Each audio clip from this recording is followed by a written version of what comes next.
No hay que olvidar que estamos en un proceso de globalización.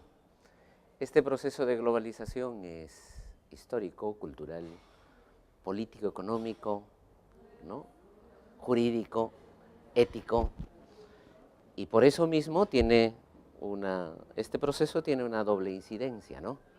Es entre estos dos polos, uno el tecnológico, la revolución tecnológica actual, y entre el polo ideológico, que trae, como todo proceso histórico, tiene un contenido ideológico, que es, en economía, el neoliberalismo, ¿no?, y en política es el conservadurismo político. Estos dos polos van transformando las sociedades, las ciudades grandes y las ciudades pequeñas. Entonces, este proceso, que es irreversible, una de las características fundamentales que tiene es la desregulación. Es decir, se están cambiando las normas, se están cambiando principios, se están cambiando valores. En ese sentido, quien pueda encontrarse con una cultura o con una ciudad en donde está predominando ya los cambios que promueve la globalización, sin duda va a ser un choque cultural, un choque histórico, un choque de valores, un choque de principios.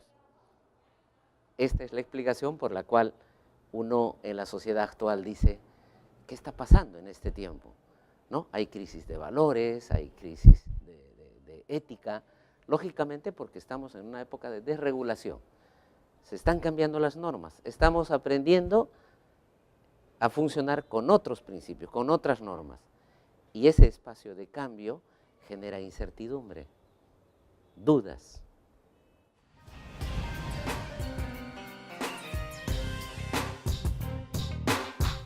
Yo diría, más que un tabú, simplemente es un proceso de comprensión del valor del cuerpo del ser humano y del valor del espíritu, del alma del ser humano. En ese sentido, pues nuestra cultura, no solo cristiana, no solo la religión, sino toda la cultura occidental, nos ha dado como tradición la consideración y el respeto al cuerpo.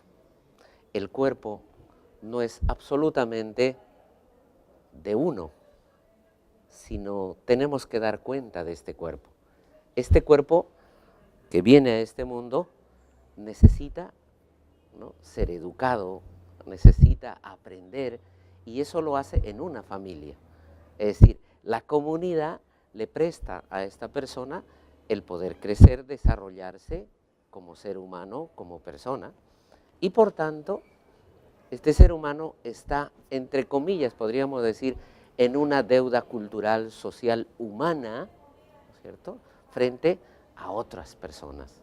Yo creo que el cristianismo puede ser una gran bisagra, ¿no?, por el conjunto de principios y valores que tiene el cristianismo para promover una cultura de donación de órganos, porque el donar un órgano siempre no es algo terrible, una mutilación, sin duda que no, sino donar un órgano es permitir que el otro, el prójimo, ¿no?, pueda seguir viviendo.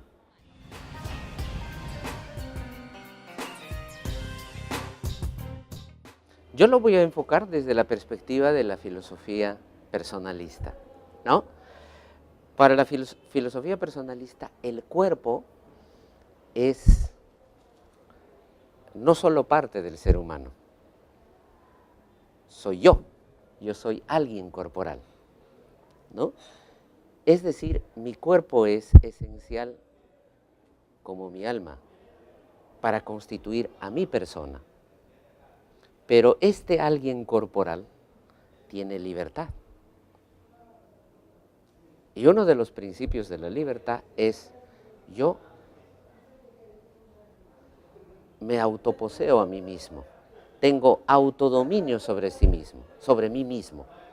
Esto supone que yo tengo intimidad personal, es decir, autodeterminación. Pero no es suficiente una autodeterminación, el saber que yo puedo disponer de mi cuerpo, sino también tengo que saber que mi libertad me permite elegir. No hay que olvidar que el ser humano es dependiente de sí mismo, pero independiente de un entorno en el cual puede vivir. Yo puedo elegir. O sea, no hay que quitarle al ser humano la capacidad de elegir, pero la capacidad de elegir me lleva también a saber que yo vivo dentro de un marco ético. Entonces, ¿qué le permite al hombre elegir el bien, el fin, la felicidad, su meta, su logro en la vida o su éxito en la vida? Virtudes. Dicho de otra manera, ahora se conoce con el nombre de competencias.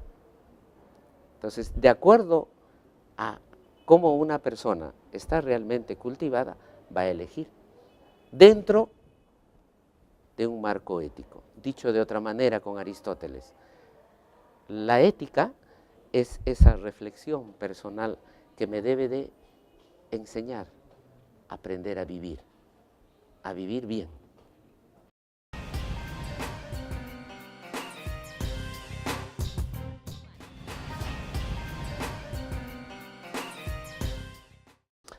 A nuestra maestría, pues asisten médicos, otros agentes de salud también, tecnólogos médicos, enfermeras, pero también abogados. Y hay incluso algunos docentes, ¿no? En ese sentido, nuestra maestría cubre un rango amplio de profesionales. ¿A dónde debe estar orientada las tesis de investigación? Evidentemente, nuestra malla curricular en esta maestría apunta toda a permitir, a ayudar al profesional a que se convierta en un investigador en bioética y en bioderecho.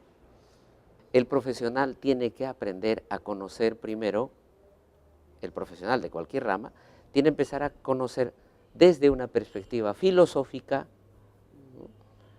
quién es la persona, porque un profesional de la salud, un profesional del derecho, un maestro, ¿no?, trata con personas. Entonces, el primer principio básico es cómo nosotros nos aproximamos y conocemos mejor desde la perspectiva filosófica, ¿no?, quién es la persona, el valor de la persona, la dignidad de la persona, cuál es la estructura de la persona y por qué es elemento central el reflexionar y la consideración acerca de la persona. Y lo segundo es aprender todos los elementos, toda la estructura de la ciencia y sobre todo aprender a investigar utilizando el método científico. Y para esto, pues cada uno de nuestros participantes en esta maestría no solo lleva el curso de investigación o seminarios de investigación, sino sobre todo está aprendiendo a manejar los elementos de la investigación científica y al mismo tiempo ir desarrollando su investigación personal, con el cual al terminar la maestría va a sustentar su tesis, su investigación de maestría.